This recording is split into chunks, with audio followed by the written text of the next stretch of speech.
Hello guys, welcome to new learning platform.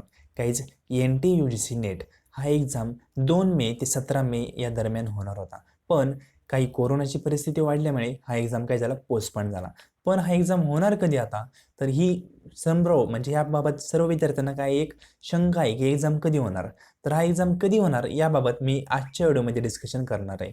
त्याआधी guys, जे विद्यार्थी या चॅनलवर नवीन आहेत त्यांच्यासाठी थोडी इन्फॉर्मेशन सांगतो. गाईज, आपण पेपर फर्स्ट आहे जो सर्वांसाठी कॉमन असतो. NTA UGC नेटचा असो किंवा सेटचा असो, त्यामधील पेपर फर्स्ट त्यामध्ये 10 युनिट येतात. जसे हायर एज्युकेशन असेल, कम्युनिकेशन असेल, नंतर टीचिंग ॲप्टिट्यूड असेल, नंतर रिसर्च ॲप्टिट्यूड असेल. हे आपण 10 युनिट या व्हिडिओ म्हणजे या चॅनलवर कव्हर करत आहोत. तर यामध्ये आपण टीचिंग ॲप्टिट्यूड आणि रिसर्च ॲप्टिट्यूड हे दोन्ही टॉपिक पूर्णपणे कव्हर केले आहे. त्याचबरोबर हायर एज्युकेशन याचे मी टोटल 10 लेसन अपलोड केले आहे. आणखी 2 लेसन काय आहेत, पेंडिंग आहे. तर हायर एज्युकेशन पण कंप्लीट होत आलं आहे. सर्वांचे लिंक तुम्हाला डिस्क्रिप्शन बॉक्समध्ये भेटतील. काहीच व्हिडिओ नक्की पहा, जेणेकरून तुम्हाला एक्झामला याचे ॲडव्हान्टेज 100% याची मी तुम्हाला खात्री देतो. कारण हे 12 लेसन आहेत. मी आता हायर एज्युकेशनवर किती टोटल 12 लेसन मी अपलोड केले. यातून तुम्हाला कमीत कमी म्हणते 5 क्वेश्चन येतात हायर एज्युकेशन, त्याच्यातील कमीत कमी 3 क्वेश्चन तुमचे यातून सुटले जातील याची मी तुम्हाला खात्री देतो गाईज. तर गाईज, सुरू करूया आजचा व्हिडिओ. तर गाईज, तुम्हाला माहीत असेल काही दिवसांपूर्वी मी NTA UGC नेट यांची एक्सपेक्टेड डेट वर्सेस कोरोना हा व्हिडिओ अपलोड केला होता. ज्या विद्यार्थ्यांनी तो पाहिला नसेल त्यांना या व्हिडिओमध्ये मला काय बोलायचं ते लक्षात आलं असेल, पण ज्यांनी जो पाहिलाच नसेल ना त्यांना याबाबत काही माहीत नसेल.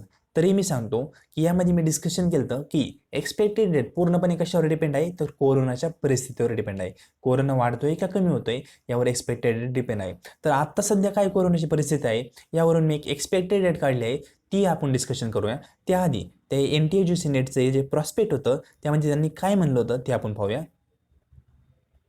तर हे होतं प्रॉस्पेक्ट. यामध्ये त्यांनी जे एक्झाम पोस्टपोन झाले त्याबद्दल त्यांनी अनाऊन्स केलं होतं या नोटीसबाबत. तर या नोटीसमध्ये जर तुम्ही लास्टला वाचलं तर तर लास्टला त्यांनी काय सांगितलं होतं की अनाऊन्स म्हणजे जी एक्झामची डेट आहे ती कधी अनाऊन्स केली जाईल, तर एक्झामच्या 15 दिवस आधी अनाऊन्स केली जातील. आता ही 15 दिवस आधी एक्झामची डेट आपल्याला कळेल हे तर कन्फर्म आहे.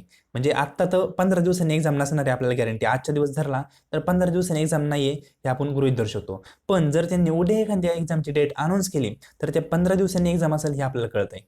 तर आता 15 दिवस आधी ही कोणती डेट असेल ते तुम्हाला सांगतो. आता हे पहा, आत्ता कोरोनाची परिस्थिती पाहिली तर महाराष्ट्र हा काय कोरोनामधून आता सावरतोय. म्हणजे कोरोनाचे पेशंट महाराष्ट्रामध्ये खूप कमी झाले आहेत.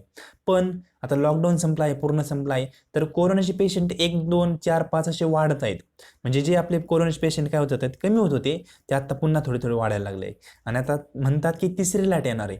पण ही तिसरी लाट यायला आणखी 2 ते 3 महिने लागू शकतात. पण या 2 ते 3 महिन्याचा कालावधी, या कालावधीत जर आणखी कोरोनाचे पेशंट कमीच होत गेले तर एक्झाम हा नेक्स्ट मंथमध्ये म्हणजे जुलैच्या लास्ट वीकमध्ये होऊ शकतो. गाईज, पुन्हा एकदा सांगतो, जर आत्ता जी परिस्थिती आहे कोरोनाची तीच परिस्थिती जर असे कोरोनाचा फिगर राहिले म्हणजे खालीच कोरोनाचे पेशंट येत राहिले तर जुलैच्या लास्ट वीकमध्ये 100% तुमचा एक्झाम होईल. पण जर ही तिसरी लाट येणार म्हणतात, जर कोरोनाचा असा वाढत गेला तर एक्झाम हा पोस्टपोन होईल आणि कदाचित तो नेक्स्ट इयरला ही एक्झाम होऊ शकतो म्हणजे 2022 मध्ये.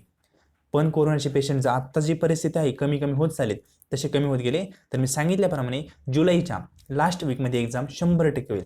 आता पुन्हा मला यावर कमेंट नका करू कोणी की सर एक्सपेक्टेड डेट किती असेल, कारण मला जवळजवळ तुम्हाला सांगतो 100च्या पुढे मेसेज हे व्हॉट्सअपला आले की सर एक्सपेक्टेड डेट किती असेल. म्हणून मी हा व्हिडिओ डिस्कस केला होता. काहीच तुम्हाला याच्यातून थोडंफार ॲडव्हान्टेज भेटला असेल किंवा तुम्हाला थोडा इन्फॉर्मेटिव्ह व्हिडिओ वाटला असेल तुमचं मत कमेंट बॉक्समध्ये नक्की कळवा. आणि जर तुम्ही NTA UGC नेटच्या पेपरचं प्रिपरेशन करत असाल तर या चॅनलवर तुम्हाला फ्री ऑफ कॉस्टमध्ये सर्व व्हिडिओ सिरीज भेटतील. म्हणून या चॅनलला सबस्क्राईब करायला विसरू नका. त्याचबरोबर आपली VPD एज्युकेशन नावाचे टेलिग्राम चॅनल आहे त्यालाही जॉईन व्हायला विसरू नका, जेणेकरून जे पण मी लेसन घेत असतो ते लेसनची PDF तुम्हाला कुठे भेटती, तर VPD एज्युकेशन या टेलिग्राम चॅनलवर भेटत असतील. आता हायर एज्युकेशनचे मी 10 लेसन अपलोड केले आहे. टोटल 12 लेसन झाल्यानंतर या टोटल 12 लेसनची PDF तुम्हाला VPD एज्युकेशन या टेलिग्राम चॅनलवर भेटेल. सर्वांची लिंक तुम्हाला डिस्क्रिप्शन बॉक्समध्ये दिली, तिथून तुम्ही कव्हर करू शकता. पुन्हा एकदा सांगतो, जर कोरोनाचे पेशंट कमी होत गेले तर जुलैच्या लास्ट वीकमध्ये काय होईल, एक्झाम होईल. लास्ट वीकमध्ये काय होईल, एक्झाम 100% होईल. पण त्याच्या आधी काय होणार नाही, कारण आणखी कोरोनाचे पेशंट थोडेसे कमी जास्त आहेत. आपल्याला फक्त महाराष्ट्राचा विचार करायचा नाही. जेव्हा नेट एक्झाम असतो तेव्हा महाराष्ट्राचा विचार करून चालत नाही, पूर्ण राज्यांचा विचार करावा लागतो आपल्याला. दिल्ली, मुंबई पूर्ण राज्य ज्या असतील त्या सर्वांचा विचार करून आपल्याला एक्झामचा डेट काढावं लागते. कारण सेटच्या बाबतीत फक्त महाराष्ट्राचा विचार होतो, पण जेव्हा नेट असते तेव्हा सर्व राष्ट्राचा म्हणजे ऑल इंडियाचा आपण विचार करतो. आणि ऑल इंडियाचे जे पेशंट असे कमी होत गेले तर जुलैच्या एंडिंगला राईट एक्झाम होईल. काहीच हा व्हिडिओ कसा वाटला कमेंटपासून नक्की कमेंट करा. आणि तुमचे एक्सपेक्टेड डेटबाबत जे शंका आहे ती दूर झाली असेल तर त्याबद्दलही तुम्ही या कमेंटमध्ये कमेंट करू शकता. काहीच व्हिडिओ पाहिल्याबद्दल थँक्यू.